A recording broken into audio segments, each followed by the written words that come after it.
Delikado talaga mga kahibi pag critical mga kahibi yung trabaho natin mga kahibi. Kaya sa ganitong critical mga kahibi, dahan-dahan lang mga kahibi.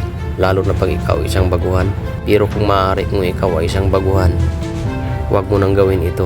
Ipaubaya mo na lang ito sa mga marunong mga veterano ng operator, kasi sa pagkakamali mo lang maging kwento na lang yung buhay mo. Kaya dahan-dahan lang. Ayan mga kahibi, kinakabahan siya kahit marunong na mga kahibi. Kasi yung pagtukod niya ng bakit wala siyang kakapitan, kasi bakal to bakal madulas. Kaya dyan na lang niya kinapit sa dulo ng rampa niya. Naninigurado lang siya kasi bakal to bakal. Kaya kinapit niya dyan sa dulo ng rampa niya.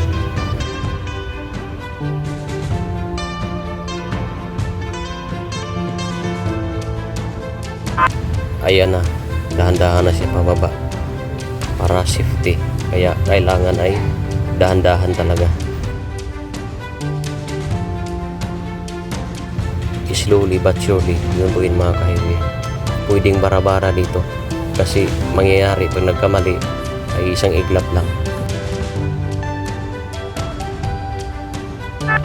Marunong din yung operator, alam niya yung sitwasyon na critical. Kaya dahan-dahan niya itong binaba.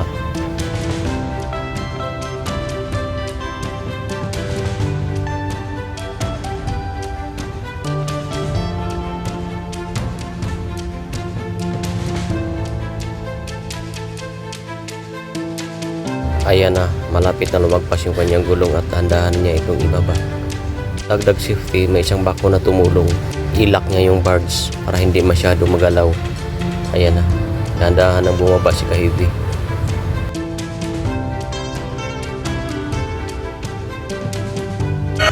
Ayan na, ganyan lang mga kahibi, dahan-dahan talaga. Malapit na siya.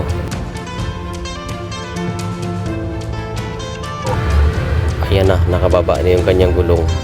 Pero dahan-dahan pa rin kasi madulas yan, walang kakapitan. Dire-diretso dyan pag nadulas kasi bakal to bakal, kaya delikado.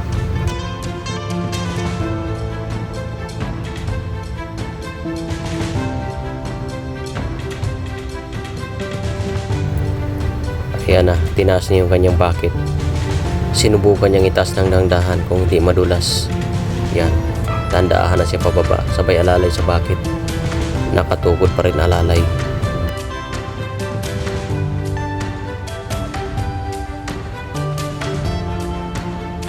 Yung ganyan mga kahibi, madulas yan. Kung tumagilid ka dyan, diretso ka dyan sa baba, gugulong ka dyan.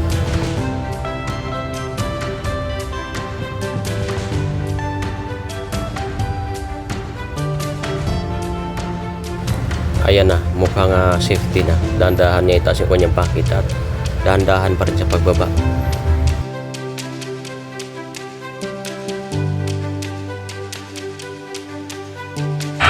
Ayan na, ligtas na si kahibi.